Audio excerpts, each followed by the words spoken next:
ये जो नोट्स है ये बना हुआ है किस आधार पर? प्रीलिम्स के आधार पर, ठीक है ना। व्याख्या जो आपको मैं पढ़ाऊंगा वो प्रीलिम्स आधार पर पढ़ाऊंगा और मेंस क्वेश्चंस आपको क्या कर दूंगा, करवा दूंगा। तो आपको दोनों फायदे हो जाएंगे, प्रीलिम्स तो प्लस मेंस, ठीक है ना। क्लियर? चलिए, जैसे दिया हुआ है उत्तर प्रदेश भारत का सीमांत राज्य है, ठीक है ना, जिसकी सीमा नेपाल को स्पर्श करती है। उत्तराखंड के गठन दिख रहा है, ठीक है ना। और उनके अलावा पूर्व में आपकी गंडक नदी है, ठीक है ना। ये तो सीमा बना दिया कि क्या क्या कहाँ कहाँ है उत्तर प्रदेश में, ठीक है ना। क्लियर? अब अवस्थिति के बारे में देख लें तो उत्तर प्रदेश प्राचीन गोंडवाना लैंड का एक भाग है, ठीक है ना। आप जान रहे हैं कि सबसे पहले हमारी जब पृथ्वी का निर्माण हुआ था तो पृथ्वी दो खंडों में बट गई थी, एक पैंजिया और एक पैंथालासा, ठीक है ना। पैंजिया वो भूभाग था और पैंथालासा हमारा जो स्थल ना होकर के जल मंडल था, वो हमारा क्या कहला रहा था? वो हमारा पैंथालासा कहला रहा था, ठीक है ना। पैंजिया जो है अगेन जो है टूटा किसमें? अंगारा लैंड और गोंडवाना लैंड, ठीक है ना। तो अंगारा लैंड वो मैक्सिमम आपके ठंडे प्रदेश है और गोंडवाना लैंड इधर भारत सहित भूभाग है। अगर देख लिया जाए तो हमारा भारत जो है एक्चुअल में सबसे पहले जो भूभाग था वो हमारा किसका था? वो हमारा जैसे गोंडवाना लैंड का पार्ट है, ठीक है ना। गोंडवाना लैंड का ही पार्ट यहाँ देखने में, ठीक, क्लियर। लेकिन अब जान लेते हैं कि क्या क्या कैसे कैसे किस तरीके से है। उत्तर प्रदेश के दक्षिण भाग में स्थित पठारी भाग प्रायद्वीपीय भाग का ही क्या है? अंग है। जैसे प्रायद्वीपीय भारत आप जान रहे हैं कि प्रायद्वीपीय भारत हमारा कहाँ है? प्रायद्वीपीय भारत आप देखोगे तो कुछ इस तरीके का ऐसे ऐसे करके प्रायद्वीपीय भारत है। मतलब यहाँ देख लिया जाए अरावली से लेकर के, ठीक है ना, अरावली से लेकर के इधर गंगा यमुना का जो मैदान है उसके नीचे से लेकर के जो हमारा मतलब विंध्य का पठार है और हमारा मालवा का पठार, उससे लेते हुए हमारा यहाँ नीलगिरी के पहाड़ियों तक पूरा विस्तार है, ठीक है ना। उसके नीचे तक है हमारा क्या? पूरा आपका प्रायद्वीपीय पठार, ठीक। तो प्रायद्वीपीय पठार का ही एक क्या है?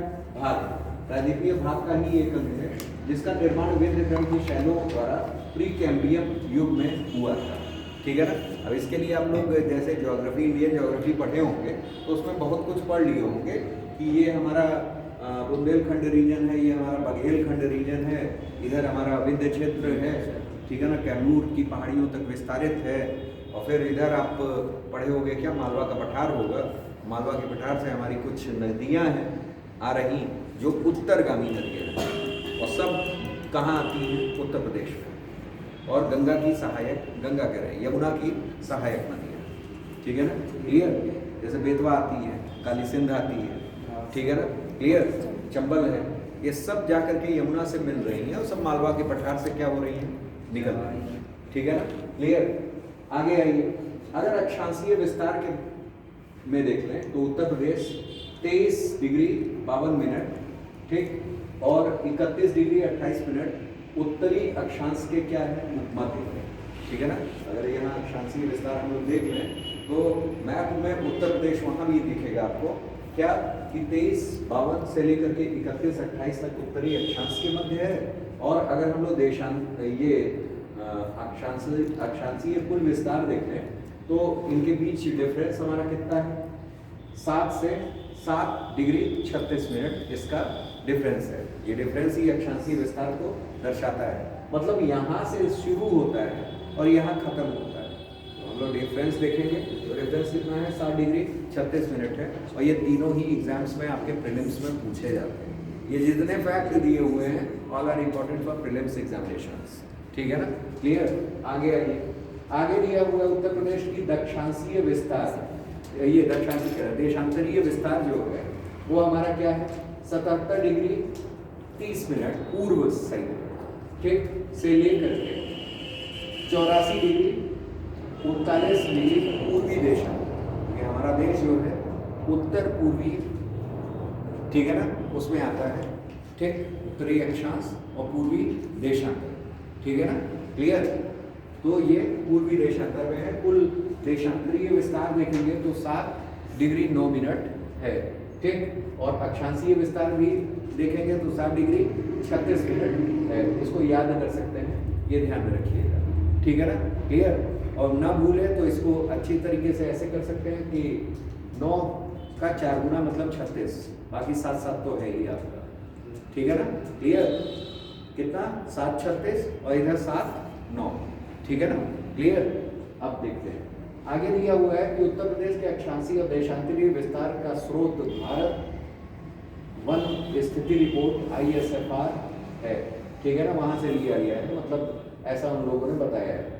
आगे दिया हुआ है कि भारत ये उत्तर प्रदेश में कुल कितने राज्यों से घिरा हुआ है, कुल 9 राज्यों से, मतलब केंद्र शासित को मिला लिया जाए 8+1, ठीक है ना, हमारे 8 राज्य और एक केंद्र शासित प्रदेश यूनियन टेरिटरी है दिल्ली, उससे क्या है जुड़ा हुआ है, ठीक। इसमें हम लोग देखेंगे कि कौन से बाकी राज्य हैं जो दिल्ली को छोड़ करके हैं। एक है हिमाचल प्रदेश, ठीक है ना, हिमाचल प्रदेश आप देख रहे हैं, ठीक, हिमाचल प्रदेश जुड़ा है। हिमाचल प्रदेश से यहाँ केवल एक ही हमारा, ठीक है ना, जिला जुड़ा हुआ है जिसका नाम है सहारनपुर, ठीक है ना। इसके अलावा हमारा हरियाणा, राजस्थान, मध्य प्रदेश, छत्तीसगढ़, झारखंड, बिहार और उत्तराखंड, ठीक है ना, क्लियर। इसके अलावा उत्तर प्रदेश की सीमा को स्पर्श करने वाला एकमात्र केंद्र शासित प्रदेश कौन है, दिल्ली है। और उत्तर प्रदेश के गाजियाबाद और गौतम बुद्ध की सीमाएं जो हैं, इन जिलों की सीमाएं दिल्ली से क्या हो रही हैं, अटैच हो रही हैं, ठीक है ना, क्लियर। उसके बाद दिया हुआ है कि प्रदेश की पूर्वी सीमा बिहार और झारखंड से लगी हुई है, ठीक। उत्तरी सीमा नेपाल के अतिरिक्त उत्तराखंड और हिमाचल प्रदेश से लगी हुई है। हिमाचल प्रदेश है हमारा केवल एक जिला, और नेपाल अगर देख लें तो नेपाल से हमारे कितने जिले हैं, 7 जिले संबद्ध हैं, ठीक है ना, क्लियर। सबसे ऊपर हमारा कौन है, पीलीभीत, ठीक है ना, फिर लखीमपुर खीरी, ठीक है ना, ठीक। फिर उसके बाद हमारा बहराइच, ठीक है ना, फिर श्रावस्ती, फिर उसके बाद बलरामपुर, ठीक है ना, फिर उसके बाद सिद्धार्थनगर, और सिद्धार्थनगर के बाद महाराजगंज, ठीक है ना, क्लियर। ये 7 जिले हमारे लगे हुए। अब आ जाते हैं सीमावर्ती राज्य कौन कौन से हैं, ये जान लीजिए। जैसे दिया हुआ है नेपाल से ये 7 जिले जुड़े हुए हैं, कौन से, पीलीभीत, लखीमपुर खीरी, ठीक, बहराइच, श्रावस्ती, बलरामपुर, सिद्धार्थनगर और महाराजगंज, ठीक है ना। अगर हम लोग बिहार से आए तो बिहार से हमारे कौन से जुड़े हुए हैं, एक हमारा कुशीनगर, फिर उसके बाद देवरिया, फिर उसके बाद बलिया, उसके बाद गाजीपुर, उसके बाद हमारा चंदौली, और चंदौली के बाद हमारा कौन, सोनभद्र। ये सब सीमा जो है, ठीक है ना, कहाँ से है, बिहार से अटैच है, ठीक है ना।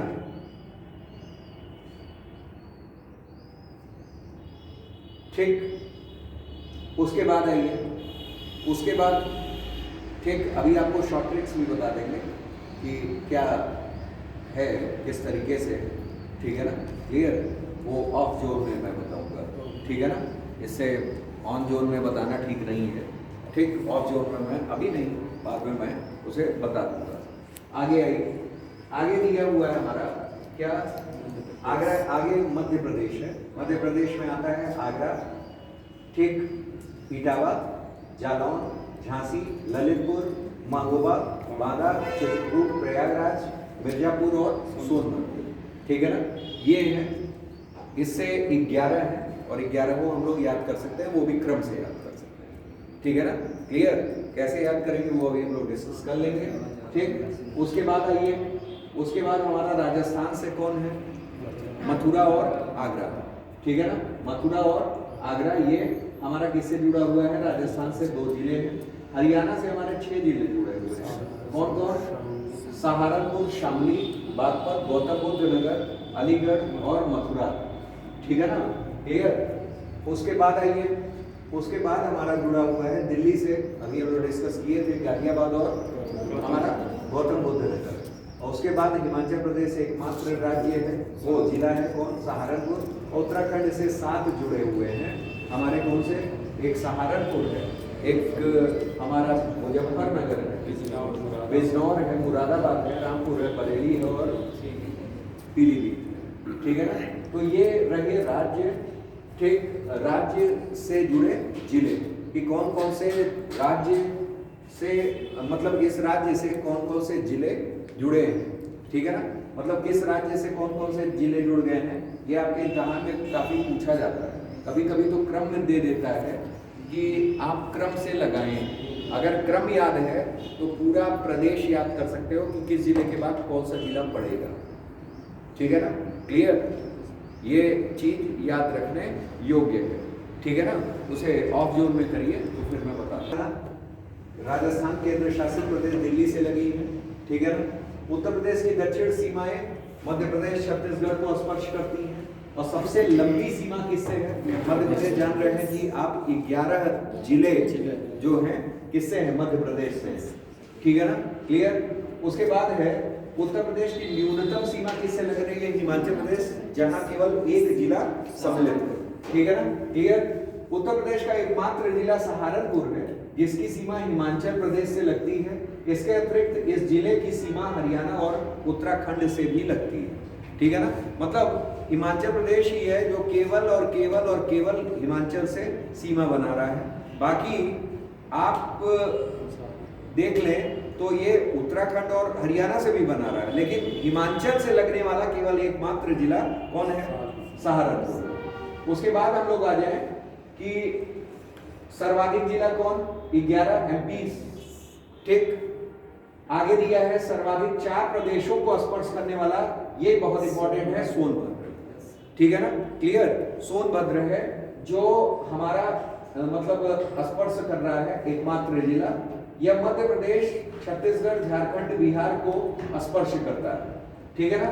उत्तर प्रदेश की सीमा को स्पर्श करने वाला एकमात्र विदेशी राष्ट्र कौन है, वो नेपाल है। उत्तर प्रदेश के 7 जिलों यानी पूर्व से पश्चिम की ओर महाराजगंज, सिद्धार्थनगर, बलरामपुर, श्रावस्ती, बहराइच, लखीमपुर खीरी और पीलीभीत की सीमा नेपाल से जुड़ती है। प्रदेश के सबसे कम जिलों को स्पर्श करना एकमात्र झांसी को स्पर्श करने वाला जिला कौन सा है, ललितपुर। ललितपुर केवल और केवल झांसी से अटैच है, बाकी किसी से अटैच नहीं है, आप देख लीजिए, ठीक है ना, क्लियर। ऐसा है, मतलब उसको एकदम अलग से टंग दिया गया है, देख लीजिए, बिल्कुल एकदम टगा हुआ सा नजर आता है, ठीक, मैप में। आगे आइए, मध्य प्रदेश से 3 तरफ से घिरा हुआ जिला कौन सा है, ललितपुर, ठीक है ना, क्लियर। तो कहीं घाटा है तो कहीं फायदा भी है कि 3 जिले एक दूसरे, मतलब अगर स्टेट से देखा जाए तो 3 तरफ से घिरा हुआ है, ठीक है ना। उत्तर प्रदेश की कुल भौगोलिक क्षेत्रफल इतना है, ये याद रखिएगा, 2,40,928 वर्ग किलोमीटर, एकदम रट्टा होना चाहिए, ठीक है ना। जो भारत की कुल क्षेत्रफल यानी 32,87,263 वर्ग किलोमीटर के लगभग कितने बराबर है, 7.33% के बराबर है। कई बार एग्जाम्स में आता भी है, प्रीलिम्स में, ठीक है ना। प्रीलिम्स में ही नहीं, आपके यूपीपीएससी जैसे सरीखे एग्जाम्स में भी ये पूछ लिया जाता है, ठीक है ना, क्लियर। उसके बाद दिया है पूरब से पश्चिम की इसकी लंबाई जो है वो 650 और उत्तर से दक्षिण तक की चौड़ाई जो है वो 240 किलोमीटर है, ठीक है ना। क्षेत्रफल की दृष्टि से भारत में 4था स्थान है, ठीक, आप ये जान रहे हैं, ठीक है ना, यानी राजस्थान, मध्य प्रदेश और महाराष्ट्र के बाद, रामम के बाद ये क्या आता है, 4थे स्थान पे आ जाता है, ठीक है ना, क्लियर। उसके बाद हम लोग बात कर लें किसकी, कि उत्तर प्रदेश में वर्तमान भौगोलिक स्वरूप 9 नवंबर 2000 को अस्तित्व में आया, क्योंकि इस दिन उत्तराखंड क्या हो गया, अलग हो गया, ठीक है ना, क्लियर। ये वर्तमान स्वरूप है। 9 नवंबर 2000 को उत्तर प्रदेश से 13 पर्वतीय राज्य क्या हो गए, अलग हो गए, ठीक है ना। मतलब उत्तराखंड जो है 13 पर्वतीय जिलों से क्या हुआ है, बना हुआ है, ठीक है ना, क्लियर। अब उत्तराखंड या उत्तरांचल राज्य का निर्माण किया गया। उत्तर प्रदेश में सर्वाधिक क्षेत्रफल वाले जिले अवरोही क्रम से कौन है, सबसे बड़ा लखीमपुर जिला है, ठीक है ना, अगर क्षेत्रफल में देखा जाए, ठीक। सोनभद्र, ठीक, उसके बाद है हरदोई, और उसके बाद कौन है, सीतापुर, ठीक है ना, क्लियर। उसके बाद उत्तर प्रदेश के सबसे कम क्षेत्रफल में अगर देख लें तो हमारा कौन है, हापुड़। हापुड़ जो है वो सबसे कम क्षेत्रफल है हापुड़ का, ठीक है ना। भदोही उसके बाद है, जिसको संत रविदास नगर भी कहते हैं, गाजियाबाद है, और उसके बाद हमारा आता है शामली, ठीक है ना। उसके बाद दिया हुआ है कि सबसे पूर्व और पश्चिम के जिले देख लिए जाए तो सबसे पूर्व में हमारा उत्तर प्रदेश में कौन है, बलिया है, और पश्चिम में हमारा कौन है, शामली है। और वहीं हम लोग उत्तर में देख लें तो सहारनपुर है, और दक्षिण में अगर देखें तो सोनभद्र है, ठीक है ना, क्लियर। यहाँ तो कंफर्मेशन हो जाता है, लेकिन कभी कभी ऐसे प्रश्न भी आ जाते हैं कि ये बताइए कि जो हमारा दक्षिण छोर है, कौन सा छोर है, दक्षिण छोर, जिसको हम लोग कह रहे हैं सोनभद्र, ठीक है ना, तो वो किस राज्य से सटा हुआ है?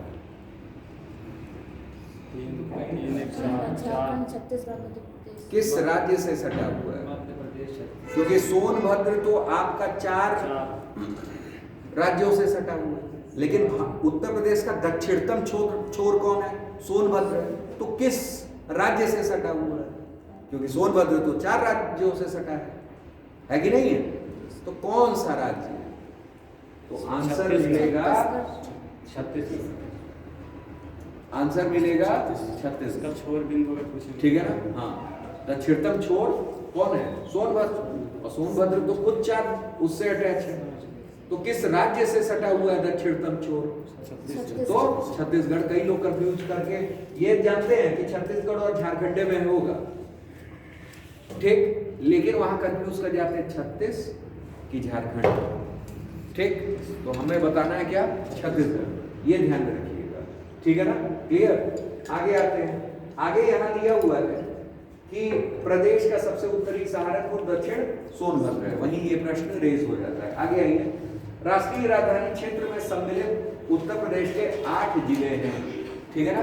अगर दिल्ली एनसीआर में देखा जाए तो उत्तर प्रदेश के कितने जिले हैं, 8 है। कौन कौन से, एक गाजियाबाद है हमारा, ठीक, हापुड़ है, मेरठ है, गौतम बुद्ध नगर है, बुलंदशहर है, ठीक है ना, बुलंदशहर, मुजफ्फरनगर, शामली और बागपत, ठीक है ना, शामली और बागपत, ये ध्यान रखना है, ठीक।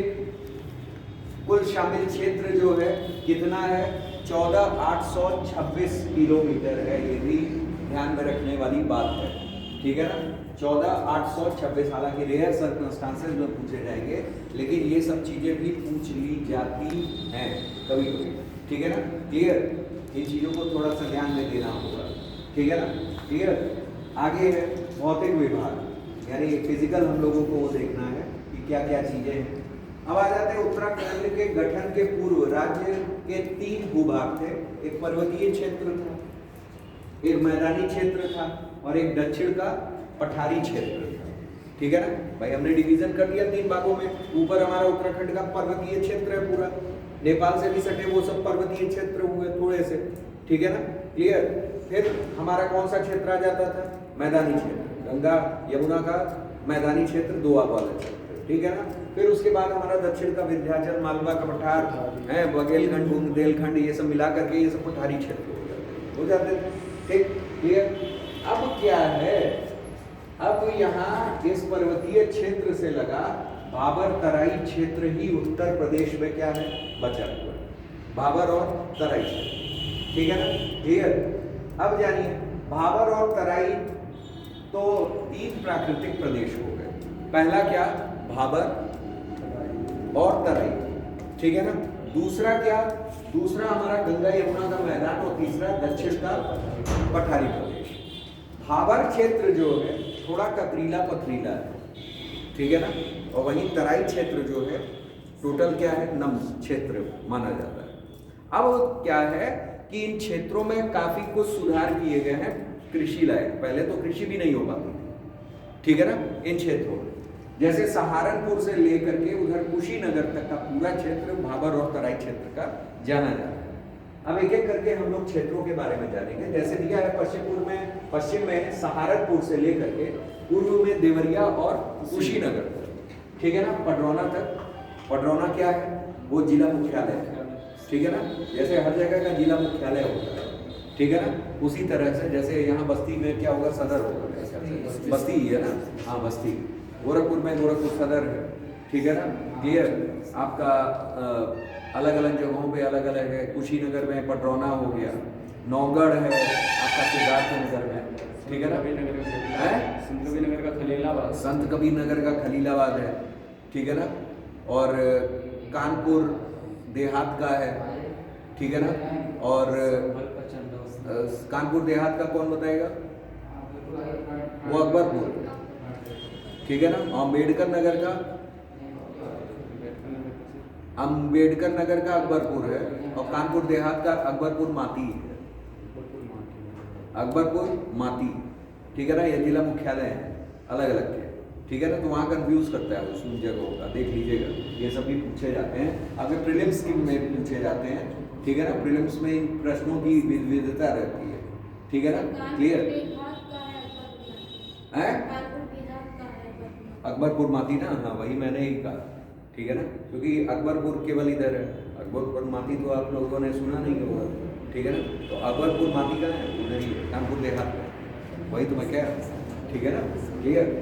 यानी आगे दिया हुआ है पश्चिम में सहारनपुर से लेकर के पूर्व में देवरिया और कुशीनगर तक, पडरौना तक, ये हमारा क्षेत्र एक पतली सी पट्टी भाबर और तराई क्षेत्र कहलाती है, ठीक है ना, भाबर और तराई क्षेत्र कहलाती है। भाबर क्षेत्र में नदियां लुप्त हो जाती हैं, जैसे कतरीले पथरीले मार्ग होते हैं तो नदी क्या हो जाती है अंदर, ठीक है ना, क्लियर। और तराई क्षेत्र में ये फिर से प्रकट हो जाती है, तराई का नाम ही है तैर के आई। जैसे इस क्षेत्रों का निर्माण कैसे होता है मैं आपको बताऊं, जैसे यहाँ आप आ जाओगे इस जगह पे, ठीक, कि हमारा ये क्षेत्र है जैसे बन के आया है, ठीक, मान लीजिए इधर पर्वत है, ठीक है ना, पर्वत है, पर्वत में जो पर्वत में क्या होगी, स्लाइडिंग होगी, स्लाइडिंग होगी, जो नदियां होंगी अपेक्षाकृत क्या होगी, स्लाइड्स पे तीव्रगामी होगी, नदियां क्या होंगी, तीव्रगामी होगी, पत्थर भी क्या होंगे, आएंगे तीव्रता से आएंगे, जब आएंगे यहाँ पत्थर क्या, जो पत्थर होंगे वो यहाँ क्या होते रहेंगे, बैठते रहेंगे, ठीक है ना, क्लियर। इन जगहों पे क्या करते हैं कि पत्थर का निर्माण ऐसे ऐसे ऐसे ये कर देंगे, ठीक। नदियाँ तीव्र है, आएंगी तो ये नदियाँ क्या पत्थर के ऊपरी सतह पे रहेंगी, नीचे रहेंगी, कहाँ रहेंगी, नीचे रहेंगी। अब ये पत्थर जो आ रहे हैं यहाँ इकट्ठे होते जा रहे हैं, और जैसे जैसे ये क्षेत्र विविधता आएगी, इधर क्या रहेंगे, इधर समतल पे रहेंगे, ठीक। अब ये क्या है, यहाँ पत्थर थोड़े ऊपर तक है, पथरीले क्षेत्र हैं, जब नदियाँ आई यहाँ तो नदियाँ सीधे नीचे चली जाती हैं। पत्थर आप देखे होंगे, गिलास है, गिलास में आप बालू डाल दो और पानी डाल दो, तो क्या पानी ऊपर तैरेगा, पानी नीचे चला जाएगा। सेम हाल, या पत्थर ही डाल दो, कंक्रीट्स डाल दो, उसमें पानी डाल दो, पानी क्या आपको दिखेगा, कहीं से नहीं दिखेगा, ठीक है ना। वही हाल यहाँ है कि ये पत्थर जो हैं क्या हुए भाई, टूटे हैं, अवशेष हैं, तो टूट करके यहीं क्या हो गए, इकट्ठे हो गए, धीरे धीरे इधर फैले हैं, नदियों द्वारा ही खिसकाए गए, फैले हैं तो एक लेयर बना दी है। अब यहाँ नदियाँ जो है धसी हुई अंदर की ओर प्रतीत होती है, अंदर प्रतीत हो रही है, लेकिन यहाँ क्या है, नदियाँ जब जैसे जैसे लेयरिंग हो जाती है, स्पीड भी नदियों की यहाँ क्या हो गई, घट गई, ठीक। और नदियों की स्पीड जब घट जाती है तो फाइनली ये एक लेयर पे आ जा रहे हैं, और लेयर पे जब आ जा रहे हैं तो यहाँ ऐसा लग रहा है कि नदियाँ तैर करके आ जा रही हैं, तो उसी को तैर कर आई को हम लोग क्या कह देते हैं, तराई, ठीक है ना, तैर कर आई तराई, ये वाला कंसेप्ट हो जाता है, ठीक है ना। तो वही चीज यहाँ दिखाई हुई है क्या, कि भाबर क्षेत्र में नदियाँ लुप्त हो जाती हैं, अंदर चली गई, नदी कहाँ है भाई, पत्थर के नीचे है, नदियाँ हैं लेकिन अंदर है, ठीक है ना, क्लियर। ये क्षेत्र कतरीले पथरीले ज्यादा ऊपर है, और नदियाँ यहाँ से अचानक से प्रकट हो जा रही हैं, तो कारण क्या, कारण यही, ठीक है ना, क्लियर। नदियाँ लुप्त हो जा रही हैं जो तराई क्षेत्र में फिर से प्रकट हो रही है। आगे लिया हुआ है हमारा, आगे हमारा दिया हुआ है कि भाबर क्षेत्र में जलोढ़ पंख और जलोढ़ शंकु जैसी नदी से निर्मित स्थलाकृतियां बनाते हैं। जलोढ़ जल ओढ़ पंख और हमारे कौन शंख, उस तरह की संरचनाएं हैं। और जलोढ़ का मतलब ही क्या हो जाता है कि हमारा जलोढ़ का मतलब हो जाता है क्या, जो जल को ओढ़ ले। जलोढ़ मृदा कहाँ है, जो जल को ओढ़ने वाला काम कर रहे हैं। जहां बाढ़ग्रस्त इलाका है, नदियों का इलाका है, उन्हीं जगहों पे जलोढ़ है, ठीक है ना, उन्हीं जगहों पे क्या है, जलोढ़ है। ठीक, क्लियर। अब जैसे मान लीजिए कि ये क्षेत्र है, ऐसे इस तरीके से, मतलब मान लीजिए इधर नदी है, ऐसे है, इसमें से दर्शाएंगे भी आप, तो जो इधर वाली होगी, नवीन वाली जो होगी, उनको हम लोग क्या कहेंगे, खादर कहेंगे, और जो वैसी होगी उसको हम लोग क्या कहते हैं, बागर कहते हैं, पुरानी वाली, ठीक है ना, क्लियर। तो इससे हम लोग याद करते हैं। तो ओवरऑल जलोढ़ पंख और जलोढ़ शंकु नदियों से निर्मित स्थलाकृतियां बनती हैं। अब ये सब ज़्यादा डिटेल समझाने में क्या है, भूगोल जब हम लोग पढ़े, अभी भूगोल की क्लासेस रहे तो उसको डिटेल में समझाया जाए कि किन नदियों का क्या विस्तार हुआ, पूरा कंसेप्ट है, जैसे मिट्टी कैसे बनी, एक एक चीज़। यहाँ आपको कुछ याद करना नहीं, क्या है, सबका एक अपना कंसेप्ट बना हुआ है। क्या कि भाई सबसे पहले हमारी बैसाख चट्टानों से काली मृदा का निर्माण हुआ, तो धीरे धीरे प्रेशराइज हो रहा है, ये हो रहा है, तो ये बन रहा है। जहाँ कम वो क्षेत्र है, वर्षा का क्षेत्र है, वहाँ ये मिट्टी बन रही है। ज़्यादा मिट्टी वाले उसमें, ज़्यादा वर्षा वाले में ये लीचिंग पाई जा रही है, ये बन रही है, ठीक है ना। जिस जगह पे हम लोग सिंचाई उचाई कर रहे हैं, कुआं खोद रहे हैं, नलकूप खोद रहे हैं, उस जगहों पे ये मृदा पाई जा रही है। तो सबके कारण हैं पीछे छिपे हुए। और आपके ऑब्जेक्टिव्स जो आते हैं, जो आजकल के ऑब्जेक्टिव्स हैं, कि वो सामान्यतः सीधे सीधे नहीं पूछ करके कंसेप्ट बेस्ड पूछ रहे हैं, उस पर पूरा क्या है, उस पर बेस्ड हो जाते हैं, ठीक है ना। अच्छा ज्योग्राफी है उसमें। आगे इस क्षेत्र का विस्तार उत्तर प्रदेश के बिजनौर, सहारनपुर, पीलीभीत, ठीक है ना, शाहजहांपुर और लखीमपुर खीरी जिलों में है। पश्चिम में यह लगभग 34 किलोमीटर चौड़ा, और परंतु पूर्व की ओर बढ़ने के साथ यह क्या हो रहा है, सकरा हो रहा है, ठीक है ना, क्लियर। जैसे जाए पश्चिम में क्या है, पश्चिम में हमारे, जैसे आप उत्तर प्रदेश की पट्टी देखोगे, जैसे यहाँ हमारा है, पहले हम यहाँ कर रहे हैं, फिर उसके बाद कुछ ये दिखाएं, जैसे ये पट्टी है पूरी, ठीक। तो ओवरऑल अगर देखेंगे,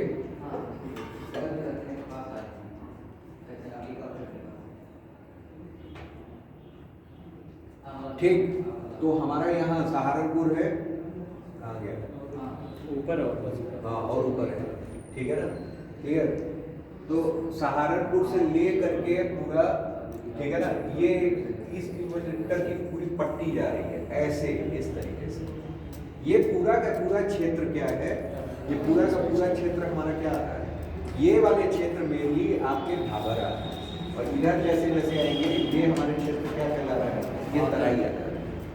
भाबर वाले मेनली यहाँ क्षेत्र, ठीक है ना, और तराई वाले आपके किधर आ रहे हैं, इधर आ रहे हैं, ठीक है ना। यहाँ नदियाँ प्रतीत हो रही हैं, वहाँ नदियाँ उतनी प्रतीत नहीं होती, ठीक है ना। हालांकि ये भी क्षेत्र, इधर भी भाबर है, इधर वाला रीजन तराई और इधर वाला रीजन थोड़ा क्या, पट्टियाँ भाबर, ठीक। और इधर से ये पूरा ये आपकी आ जा रही है, ठीक है ना। तो यहाँ ये समझने वाली बात, तीन चीज़ों आगे आएगी,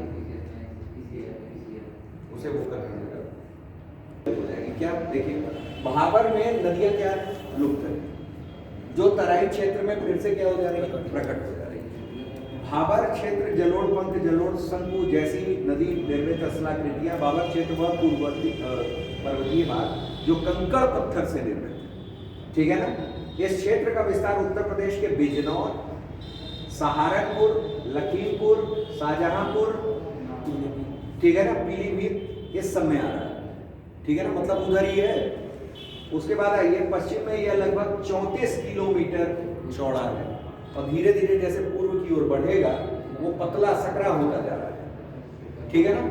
तराई क्षेत्र भाबर के दक्षिण में दलदली एवं गाद मिट्टी वाला, इसके दक्षिण में आ जा रहा है, नीचे दलदली और गाद मिट्टी, ठीक है ना। क्लियर वाला क्षेत्र है जो महीन अवसादों से निर्मित है। भाई वहां केवल रिमेनिंग्स बचे, पत्थर तो नहीं रह गए। ये भाबर वाला क्षेत्र हो गया, ककरीले पथरीले वाला, ठीक है ना। और जहां हमारा मिट्टी का स्वरूप दलदल, दाग, मिट्टी, अवसाद ये सब आ जा रहे हैं, रेजिड्यूज आ जा रही हैं, तो वो हमारे कौन आ जा रहे हैं? तराई क्षेत्र। घने जंगल और लंबी घासों, हाथी घासों से ढका हुआ तराई क्षेत्र। अब पूछ ले, ये भी याद रखिएगा, एक हाथी घास इंपॉर्टेंट है। जैसे उत्तर प्रदेश में कई तरह की, उत्तर प्रदेश कह रहे हैं, देश में हमारे कई तरह की घासेस हैं, ग्रासेस हैं। बन्नी घास है, बन्नी घास आप कहाँ कहोगे? गुजरात में। मर्ग घास है, गुलमर्ग, सोनमर्ग, तो कश्मीर, ठीक है ना। फिर उसके बाद हमारा बुग्याल और पयाल, ये उत्तराखंड में। बुग्याल और पयाल घास है, कहाँ है? उत्तराखंड में। इसी तरह हाथी घास, तो हाथी घास कहाँ है? आपका तराई क्षेत्र, तराई क्षेत्र, ठीक है ना। क्लियर, ये चीजों को याद रखना चाहिए। फिर आगे आ जाइए, हाथी घासों से ढका तराई क्षेत्र कभी 80 से 90 किलोमीटर चौड़ा था। इसके अंतर्गत सहारनपुर से ही हमारा भाबर क्षेत्र भी है, ठीक। बिजनौर, रामपुर, बरेली, पीलीभीत, लखीमपुर ये सब भी था। बहराइच, गोंडा, बस्ती, सिद्धार्थनगर, गोरखपुर, महाराजगंज, देवरिया, कुशीनगर, जिलो, मतलब इधर जितना बढ़ते जाएंगे, इधर हमारा कितने तराई है और उधर हमारा भाबर प्लस तराई, एक हिसाब से ये कहा जाए। इधर कुछ वर्षों में भूमि सुधार कार्यों के कारण इसकी चौड़ाई काफी क्या हो गई है? कम हो गई, जिससे, ठीक है ना, जिससे इसका काफी भाग उपजाऊ भूमि के रूप में किसानों को प्राप्त हो गया है। अब यहाँ गन्ना, गेहूं, धान की फसलें रिकॉर्ड पैदावार हो रही हैं। अनेक जगहों पर जूट की भी अच्छी खेती हो रही है, क्योंकि उसके लिए भी जल की आवश्यकता होती है, ठीक। आगे आते हैं, प्रदेश की ऊंचाई वाले भागों में मिलने वाली प्राचीनतम जलोढ़ मिट्टी को राढ़ के नाम से जाना जाता है, ठीक है ना। क्लियर, ये राढ़ के नाम से जाना जाता है। कौन से? प्रदेश के ऊंचाई वाले भागों पे मिलने वाली जलोढ़ मिट्टी, ठीक है ना। क्लियर, ये चीज जलोढ़ मतलब जो जल से रिलेटेड, प्राचीनतम, ठीक है ना। क्लियर, ये चीज हो जाता है, ठीक। प्राचीनतम है कि सर तो धीरे धीरे उसमें है, प्राचीनतम सर वो है। हाँ, भाबर क्षेत्र और दक्षिणी पूर्वी क्षेत्र को छोड़कर पूरा प्रदेश नदियों द्वारा बाढ़ के दौरान लाई गई काप मिट्टी, ठीक है ना, यानी जलोढ़ का ही एक नाम है काप, ठीक है ना। ये जलोढ़ में ही राढ़ भी आ रहा है और काप भी आ रहा है। अब देखिए अंतर क्या है। राढ़ मिट्टी क्या है? ऊंचाई वाले भागों में मिलने वाले नवीनतम जलोढ़ मिट्टी राढ़ के नाम से जानी जाती है। मतलब क्या? भाबर वाला क्षेत्र क्या है? कंकड़, पत्थर, ये सब है, और जलोढ़ से ही नदियां ही तो ले आ रही हैं उसको, जलोढ़ में, ठीक। तो कैसी मिट्टी होगी? ऊंचाई वाले स्थानों पे राढ़, भाबर क्षेत्र। तराई वाले पे आ जाओगे आप थोड़ा सा दक्षिण पूर्वी क्षेत्रों में, ठीक। छोड़कर पूरा प्रदेश बाढ़ के दौरान लाई गई काप मिट्टी, ठीक। अब जो ये तो ऊपर से जो मिट्टी आ रही है, पर्वतीय क्षेत्र से जो मिट्टी का निर्माण हो गया, भूस्खलन से जिस मिट्टी का निर्माण हो गया, और लाने वाले ही कौन? भूस्खलन कराने वाले कौन? नदियां। नदियां ही तो भूस्खलन करा रही है, ठीक है ना। क्लियर, तो वो मिट्टी जो उसके साथ आ रही है, तो वो हमारी कैसी मिट्टी होगी? राढ़, उसको राढ़ कहा जाएगा। लेकिन ऐसी मिट्टी जो बाढ़ के दौरान ले आई जा रही है, भाई वो भी नदियों द्वारा लाई जाएगी, वो भी अलूवियल कहलाएगी, वो भी जल ओढ़ कहलाएगी कि नहीं कहलाएगी? तो उन मिट्टियों को काप मिट्टी कहते हैं। क्या मिट्टी कहते हैं? काप। बाढ़ के द्वारा लाई गई, ठीक है ना, बाढ़ द्वारा। और जो ऊपर से स्लाइड्स हो करके आई हैं, उनको हम लोग क्या कह रहे हैं? राढ़ कह रहे हैं, ठीक है ना। क्लियर, ये चीज। अगला है गंगा यमुना के विस्तृत मैदान। अभी इतना ही मिट्टी नहीं है, इतनी सारी मिट्टियां हैं, इतना नाम आपको याद करना पड़ेगा कि तंग हो जाएंगे, लेकिन करना तो है ही, एग्जाम पास करना है, ठीक है ना। प्रीलिम्स में बहुत कुछ पूछ लेता है, ठीक है ना। हाँ भाई, वहाँ प्रीलिम्स तो ये जान के रहिए कि they are free for asking anything, तो कुछ भी पूछने के लिए क्या है, स्वतंत्र है, तैयार आपको रहना है, ठीक है ना। क्लियर, ये चीज। अब दिया हुआ है गंगा यमुना के विस्तृत मैदान, ठीक है ना। कहाँ गया भाई? गंगा यमुना के विस्तृत मैदानी प्रदेश, इनको 3 विभागों में बांट दिया गया है। ठीक है ना। पहला क्षेत्र हमारा भाबर और तराई क्षेत्र था। दूसरा क्षेत्र कौन है? गंगा यमुना का विस्तृत मैदानी क्षेत्र, और इस क्षेत्र को 3 भाग में हमने बांट दिया। पहला है ये गंगा यमुना का ऊपरी मैदान, जो ऊपरी मैदान है। दूसरा हमारा मध्य प्रदेश, मध्य मैदान, और तीसरा पूर्वी का मैदान। ठीक है ना। गंगा यमुना में पूर्वी इधर। ठीक, इसमें आ जाइए, जो हमारा ऊपरी मैदान है लगभग 500 किलोमीटर लंबा और 80 किलोमीटर चौड़ा पट्टी है। कौन कौन सा जिला उसमें शामिल हो जाएगा उस उत्तर प्रदेश को देखिए और वहां से समझिए। पहले सहारनपुर, बिजनौर, मेरठ, मुजफ्फरनगर, बुलंदशहर, अलीगढ़, हाथरस, मथुरा, आगरा, मुरादाबाद, बरेली, बदायूं, एटा, मैनपुरी, सब कौन है? पश्चिम वाले। देख रहे हैं आपको? ठीक, तो पश्चिम उत्तर प्रदेश में जितने भी आ रहे हैं जो गंगा किनारे हैं, यमुना किनारे हैं, वो सब आप यहाँ कर सकते हैं। ठीक है ना। अटैच हो गया। उसके बाद हमारा क्या? अच्छा, इनकी विशेषता बस आपको याद रहे, कितना? 500 किलोमीटर लंबा और 80 किलोमीटर चौड़ा। वो प्रदेश ही पूरा दिखा दीजिए इस तरीके से कि भैया हमारा यहाँ से शुरू हो रहा है, इस जगह से, कहाँ से, ये पूरा पोर्शन ऐसे करके ऐसे ये ऐसे बना दिए। ऊपरी भाग है, पश्चिम भाग है, गंगा का भाग है। ठीक, क्लियर। अब इसमें हमको आगे की चीजें जाननी है। आगे हमारा दिया हुआ है क्या? तीसरा था ना, ये वाला था। हाँ, उसके बाद दिया हुआ है गंगा यमुना के मध्य मैदानी प्रदेश का सहारनपुर, बिजनौर, मेरठ, मुजफ्फरनगर, बुलंदशहर, हाथरस, मथुरा, आगरा, एटा, ये सब जिले आ जाएंगे। ठीक है ना।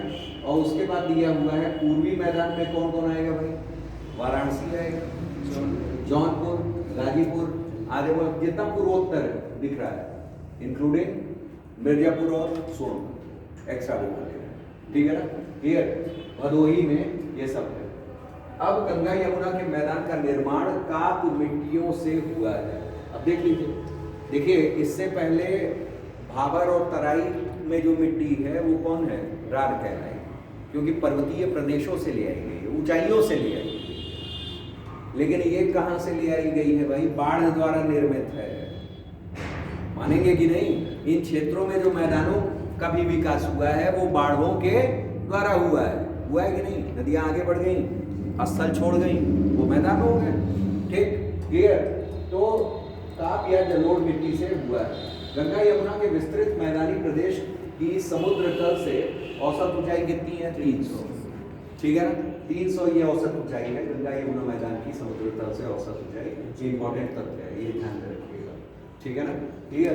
इस विस्तृत मैदानी प्रदेश का निर्माण अभिनूतन और अतिनूतन युग में अवसादीकरण से हुआ है। ये बहुत इंपॉर्टेंट नहीं है फैक्ट। ठीक है ना। क्लियर। इसे उसमें एरा ओरा वाले में देख लीजिएगा। इस विस्तृत मैदानी प्रदेश का ढाल जो है ये इंपॉर्टेंट है कि पश्चिमांचल में उत्तर से दक्षिण की ओर, ये याद रखिएगा। ठीक है ना। कहाँ? पश्चिमांचल में, पश्चिम में गंगा कैसे आ रही है? उत्तर से दक्षिण आ रही है, ऐसे आ रही है। ठीक है ना। लेकिन पूर्वांचल में कैसे आ रही है?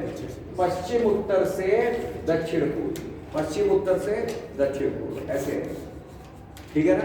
ये ध्यान रखिएगा, इस तरीके से आएगी। समझ में आएगा? ठीक, तो यही है। मतलब आप पश्चिम में देख रहे हैं तो यहाँ ऐसे आ रही है, और पूरब में, पूर्वांचल में आ गए तो आप ऐसे दिख रहे हैं। ठीक है ना। ये डायरेक्शंस अगर आप उसमें दिखाते हैं मैप बना करके तो ये आपके लिए बड़ा यूजफुल रहेगा। ठीक है ना। आंसर भी अच्छा दिखेगा आपका। ठीक है ना। क्लियर। ये चीज है। फिर इस विस्तृत मैदानी प्रदेश का ढाल हो गया, क्योंकि ढाल ही जो है नदियों की दिशा तय करती है। ठीक, जिधर ढाल होगी, जैसे मालवा का पठार है, मालवा का पठार का ढाल कैसा है? उत्तरी ढाल। तो जितनी भी नदियां मालवा के पठार से आ रही हैं सब उत्तर दिशागामी है, उत्तरगामी। ठीक है ना। कोई को भी देख लीजिए, बेतवा उत्तरगामी, काली सिंध उत्तरगामी। ठीक है ना। चंबल उत्तरगामी। ठीक, पर्वतीय है, उत्तरगामी, सब के सब उत्तरगामी आ रहे हैं, ठीक है ना। आगे आ जाइए, दक्षिण का पठारी प्रदेश, ये तीसरा प्रदेश है हमारा। उत्तर प्रदेश में दक्षिण पठारी प्रदेश का कुल क्षेत्रफल इतना है, और दक्षिण पठारी प्रदेश के अंतर्गत बुंदेलखंड और बघेलखंड के चीजें आ जाती हैं, ठीक है ना, क्लियर। यहाँ एक घास और आपको मिलेगी, कौन सी घास? चलास, इसको भी लिख लीजिएगा। हाथी घास आपका कहाँ? पूर्वांचल में, ठीक है ना। और चलास घास कहाँ आपका? आपका बुंदेलखंड में। ये पूछा गया प्रश्न भी है, ये ध्यान में रखिएगा, ठीक है ना, क्लियर। ये पूछा गया प्रश्न भी है, ठीक, क्लियर। और बुंदेलखंड जो क्षेत्र है वो ध्यान में रखिएगा कि काली मृदा या रेगुर का विस्तार जो मालवा पठार का विस्तार है, ठीक है ना। क्यों? कारण है, हम लोग इसको डिटेल में पढ़ेंगे कि काली मृदा किससे बनी है? बेसाल्टिक चट्टानों से बनी है। तो बेसाल्टिक चट्टान वाला जो क्षेत्र है पूरा का पूरा, ठीक, एक तो मालवा का पठार आ जाता है, आप उधर चले जाओगे तो कपास वाला जोन, कपास वाला जोन कौन? महाराष्ट्र और आपका गुजरात का क्षेत्र, वो भी बेसाल्ट चट्टानों से निर्मित है। काली मिट्टी का सारा जोन ही पाया जाता है, ठीक है ना। और काली मिट्टी को ही उत्तर प्रदेश में इधर हम लोग रेगुर कहते हैं। क्या कहते हैं? रेगुर कहते हैं। तो बुंदेलखंड के इधर भी आप देख लोगे, ऐसा नहीं है कि बुंदेलखंड में केवल रेगुर ही है, उधर आप चले जाओगे बुंदेलखंड में लाल मिट्टी का जोन भी है, ठीक है ना। लेकिन जो बेसाल्ट चट्टानों से निर्मित है, उन चट्टानों, उन मिट्टियों को हम लोग क्या कह रहे हैं? वो काली मृदा है, ठीक है ना। तो चलिए आज का, ठीक है ना।